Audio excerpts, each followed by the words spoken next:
Our Words and Deeds Are Irrevocable by J.R. Miller.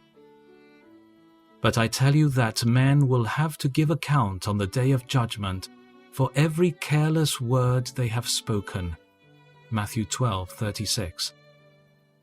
We cannot recall any word we have spoken. It may be a false word or an unkind word, a word which will blast and burn.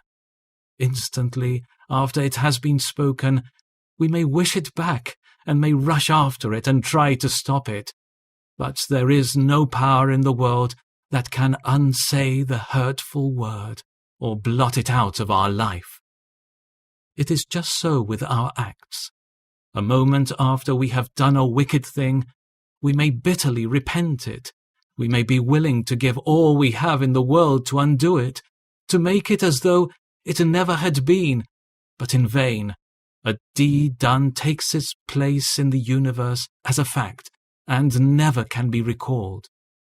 We should be sure before we speak a word or do an act that it is right, that we shall never desire to have it recalled, for when once we have opened our lips or lifted our hand, there will be no unsaying or undoing possible. Our words and deeds are irrevocable.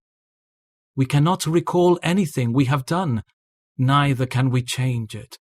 But by other words and deeds, we may in some measure modify the effect of that which we cannot blot out. Paul could not undo his persecution of Christians, but by a life to devotion to Christ's cause, he could in a sense make reparation for the terrible harm he had done. Just so, we cannot undo the wrong things we have done, but we should strive to set in motion other influences which may at least compensate in some sense for the harm they have wrought. We cannot unsay the sharp word which wounds our friend's heart, but we can by kindness and loyal devotion yet bring good and blessing to his life.